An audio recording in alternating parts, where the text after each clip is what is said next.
Lord of the Flies, Part 2, page 39. Below the other side of the mountain top was a platform of forest. Once more Ralph found himself making the cupping gesture.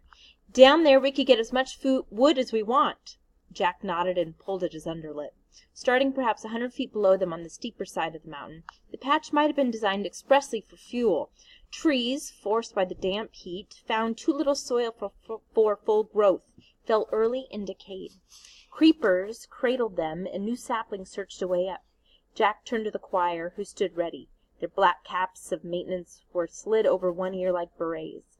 "We'll build a pile. Come on." They found the likeliest path down and began tugging at the dead wood, and the small boys who had reached the top came sliding too, till everyone but Piggy was busy.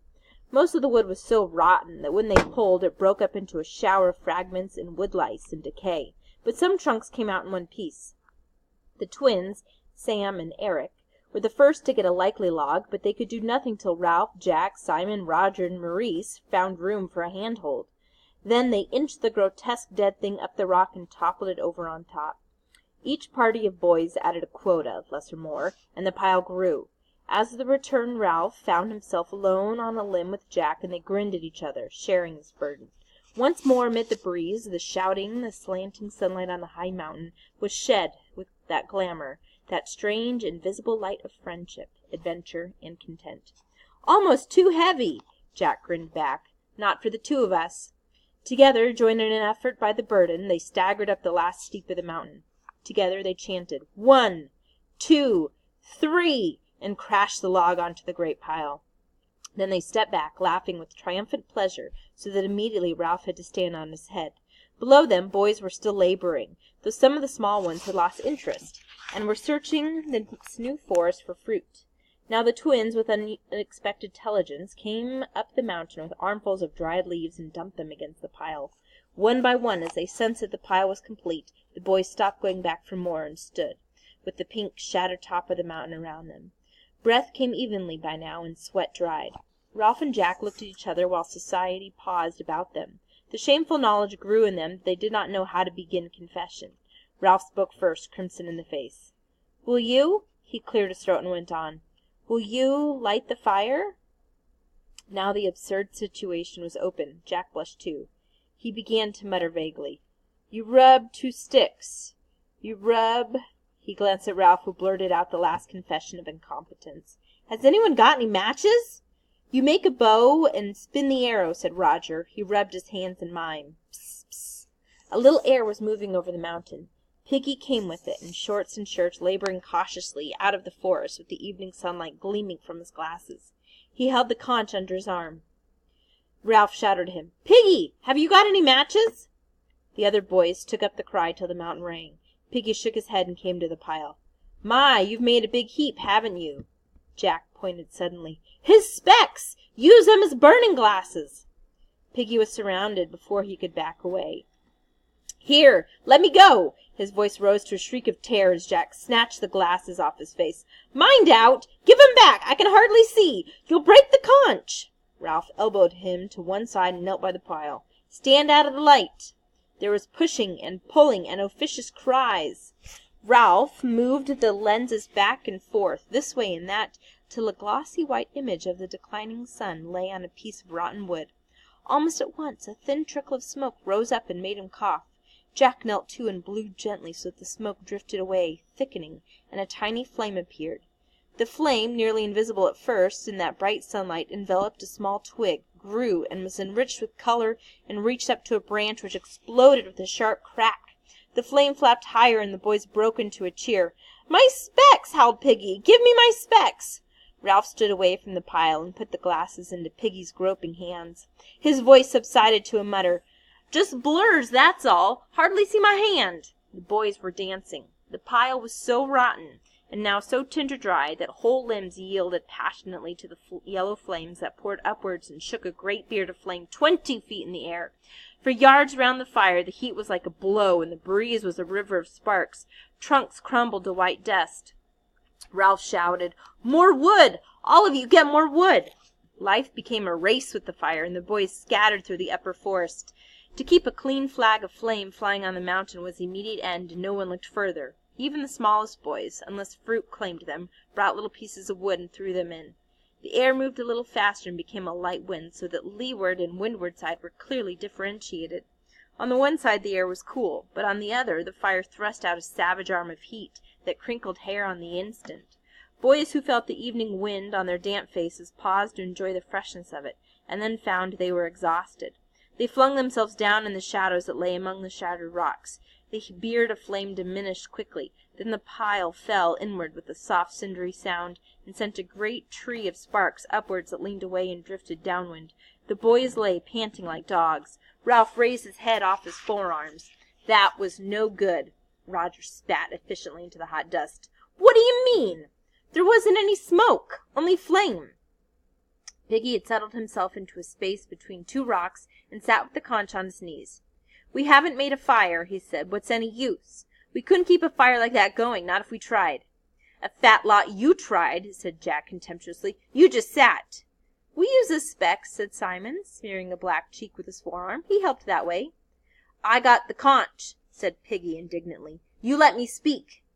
"The conch doesn't count on top of the mountain," said Jack, "so you shut up." "I got the conch in my hand." "Put on green branches," said Maurice. "That's the best way to make smoke." "I got the conch." Jack turned fiercely. "You shut up." Piggy wilted. Ralph took the conch from him and looked around the circle of boys. "We've got to have special people for looking after the fire. Any day there may be a ship out there," he waved his arm at the top wire of the horizon, "and if we have a signal going they'll come and take us off. And another thing, we ought to have more rules. Where the conch is, that's a meeting. The same up here as down there." They assented. Piggy opened his mouth to speak, caught Jack's eye, and shut it again. Jack held out his hand for the conch and stood up, holding the delicate thing carefully in his sooty hands. "I agree with Ralph. We've got to have rules and obey them. After all, we're not savages. We're English, and the English are best at everything, so we've got to do the right things." He turned to Ralph. "Ralph, I'll split up the choir, my hunters, that is, into groups, and we'll be responsible for keeping the fire going." This generosity brought a spatter of applause from the boys, so that Jack grinned at them, then waved the conch for silence. "We'll let the fire burn out now. Who would see smoke at night time anyway? And we can start the fire again whenever we like. Altos, you keep the fire going this week, and trebles the next." The assembly assented gravely. "And we'll be responsible for keeping a lookout, too. If we see a ship out there," they followed the direction of his bony arm with their eyes, "we'll put green branches on. Then there'll be more smoke." They gazed intently at the dense blue of the horizon, as if a little silhouette might appear there at any moment. The sun in the west was a drop of burning gold that slid nearer and nearer till the sill of the world. All at once they were aware of the evening as the end of light and warmth. Roger took the conch and looked around them gloomily. "I've been watching the sea. There hasn't been a trace of a ship. Perhaps we'll never be rescued." A murmur rose and swept away. Ralph took back the conch. "I said before we'll be rescued sometime. We've just got to wait, that's all." Daring, indignant, Piggy took the conch.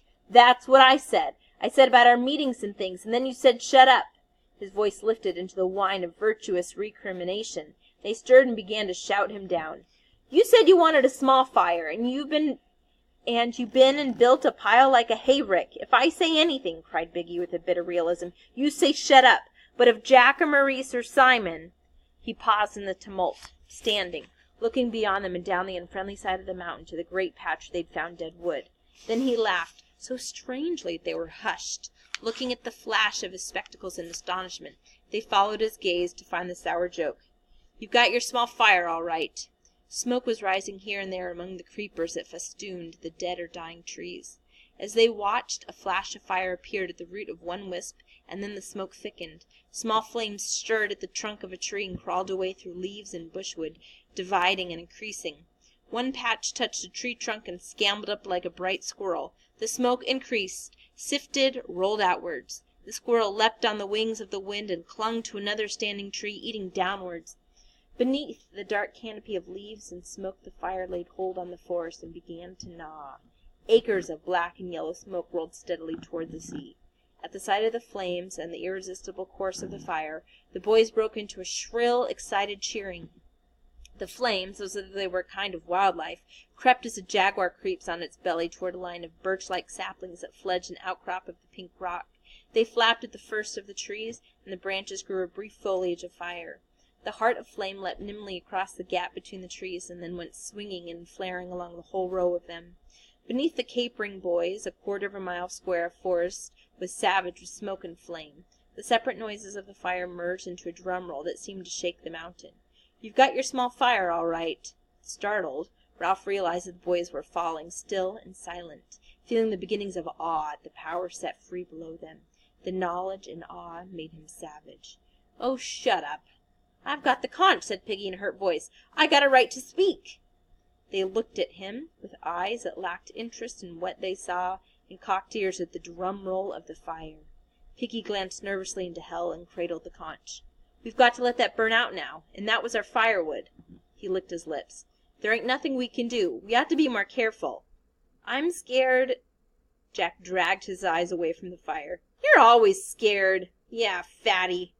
"I got the conch," said Piggy bleakly. He turned to Ralph. "I got the conch, ain't I, Ralph?" Unwillingly, Ralph turned away from the splendid, awful sight. "What's that?" "The conch. I got a right to speak." The twins giggled together. "We wanted smoke. Now look." A pall stretched for miles away from the island. All the boys except Piggy started to giggle. Presently they were shrieking with laughter. Piggy lost his temper.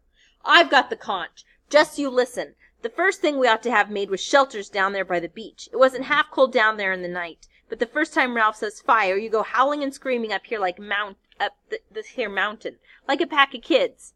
By now they were listening to the tirade. "How can you expect to be rescued if you don't put first things first and act proper?" He took off his glasses and made as if to put down the conch, but the sudden motion toward it most of the older boys changed his mind. He tucked the shell under his arm and crouched back on a rock. "Then when you get here you build a bonfire that isn't no use. Now you've been and set the whole island on fire. Won't we look funny if the whole island burns up?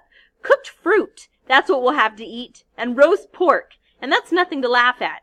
You said Ralph was chief, and you don't give him time to think. Then when he says something, you rush off like...